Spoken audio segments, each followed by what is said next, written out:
Bonjour à tous mes amis! Aujourd'hui dans cette nouvelle vidéo, je vous parle de Shang-Chi and the Legend of the Ten Rings. C'est réalisé par Destin Daniel Cretton, le réalisateur derrière le film Just Mercy. Le film met en vedette Tony Leung, Michelle Yeoh, Awkwafina et bien sûr Simu Liu dans le rôle de Shang-Chi. Le film raconte l'histoire de Shang-Chi, un expert en arts martiaux qui vit paisiblement à San Francisco. Il travaille comme voiturier avec son ami Katie et tente de fuir un passé tragique qui lui est arrivé dans sa jeunesse. Un jour, le groupe de criminels appelé les 10 Anneaux retrouve sa trace. Sentant sa sécurité en péril, Shang-Chi décide de faire face à son passé et de confronter son père, appelé le Mandarin, qui l'a formé à devenir un assassin professionnel. Lorsque j'ai appris que Marvel sortait un nouveau film sur un personnage inconnu du public, entre autres Shang-Chi, je connais pas son histoire, j'avais aucune base sur quoi me fier lorsque j'ai été voir le film. Alors quand j'ai été voir le film et que je suis sorti de la salle, j'ai été vraiment impressionné sur toute la ligne. Ça mélange trois films que j'adore beaucoup voir quand j'étais petit et que je suis encore fasciné. Soit les films de super-héros, les films de fantasy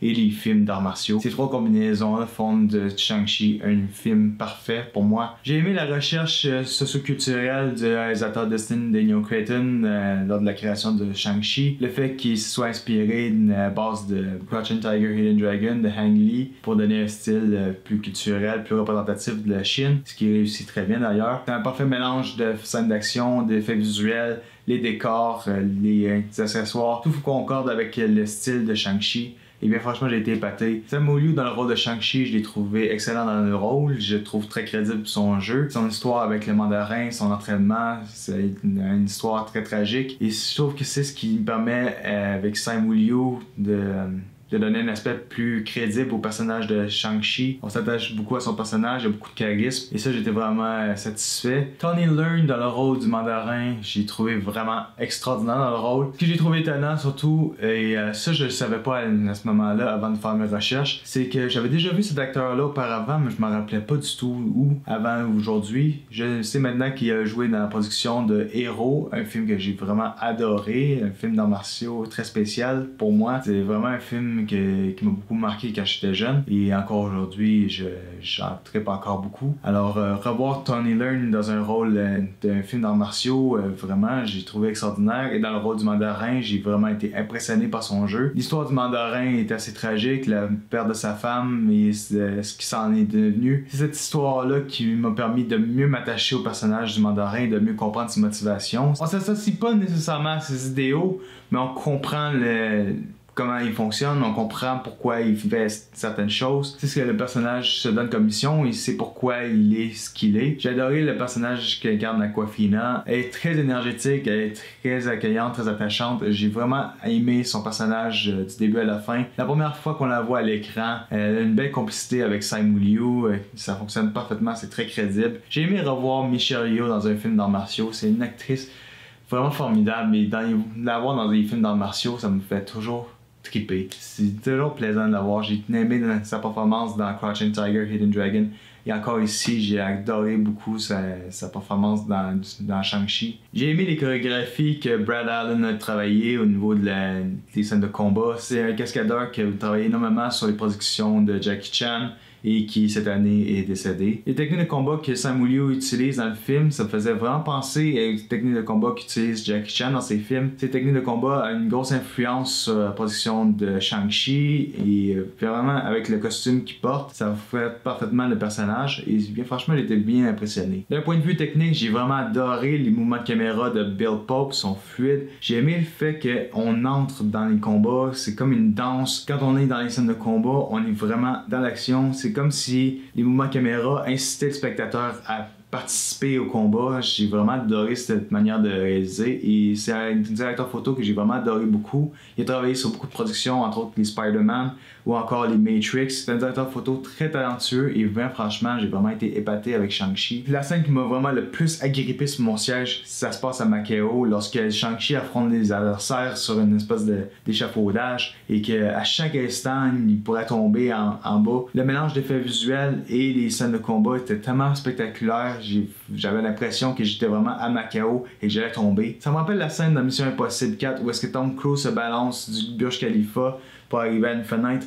C'est le même feeling que j'ai eu lorsque j'ai vu Shang-Chi dans cette scène-ci. J'avais les mains moites. Je me disais, j'espère qu'il ne va pas tomber ou j'espère qu'il Katie, dans la situation qu'elle était, elle va pas tomber. Pour moi, c'était crédible, c'était réel. J'ai vraiment adoré ça. Ben Kingsley reprend son rôle de Trevor Slattery dans celui-ci.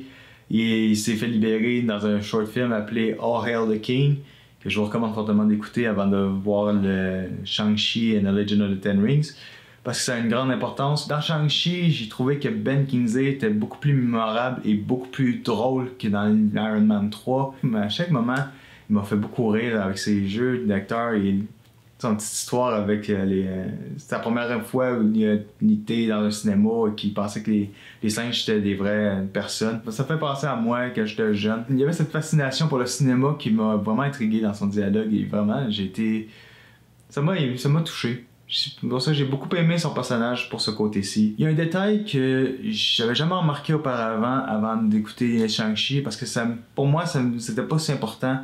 C'est au niveau de l'humour. Marvel emploie trop souvent l'humour pour dédramatiser des scènes plus sérieuses, plus importantes. Toute l'histoire en lien avec Shang-Chi, j'ai trouvé vraiment fascinante. J'ai été vraiment dedans dans l'histoire. Il y a un moment où est-ce que Shang-Chi raconte son histoire à Katie pour que Katie comprenne qui il est réellement. Marvel décide de couper la scène avec un gag. Et ça, j'ai vraiment détesté ce moment-là. J'étais vraiment embarqué dans l'histoire qu'il racontait. C'était tragique, ça venait me chercher.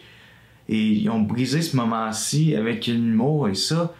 Ils font ça trop souvent et ça devient irritant. C'est bien de mettre des scènes d'humour lorsque c'est nécessaire, mais pas lorsqu'il y a des scènes sérieuses. Ça brise le moment et ça aurait été encore plus mémorable, ça aurait été encore meilleur s'il n'avait pas brisé. Je trouve que le troisième acte s'étire en longueur. Par moments, j'avais l'impression que ça ne finissait plus. Il y a une surabondance d'effets visuels qui fait que ça alourdit l'atmosphère du film, ça enlève toute crédibilité aux scènes d'action. Pour que le film d'action fonctionne parfaitement, il faut savoir doser les effets visuels, savoir quand les intégrer. Et pour moi, ça me donne une allure quasiment à Lord of the Rings. Le fait que Peter Jackson étire énormément son histoire avec des scènes d'action, c'est un peu le même feeling que j'éprouve lorsque je regarde Shang-Chi. Oui, c'est magnifique. Oui, les décors, ce qui se passe à Tarlo, l'environnement, les créatures, j'adore beaucoup. Et voir les espèces de monstres qui sont créés. J'adore voir les dragons, c'est bien réalisé. Cependant, je trouve que ça alourdit énormément le film. Il y a trop d'effets visuels qui prennent sur la production. Le film aurait pu aisément durer 1h55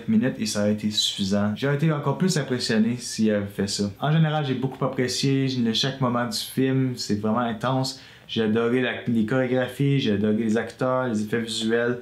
La direction photo de Bill Pope, vraiment fascinante et captivante. Les effets visuels sont encore impressionnants comme à l'habitude. Et bien franchement, j'ai été très épaté. C'est un film que je vous recommande fortement de voir. Et pour celui-ci, je lui donne un 8 sur 10 à Shang-Chi and the Legend of the Ten Rings. C'est tout pour aujourd'hui. Je vous remercie beaucoup d'avoir regardé mes vidéos. Si vous avez aimé, mettez un petit commentaire, mettez un pouce, abonnez-vous à ma chaîne et surtout, on se retrouve pour une prochaine capsule vidéo. Comme toujours, je vous souhaite à vous tous bon cinéma.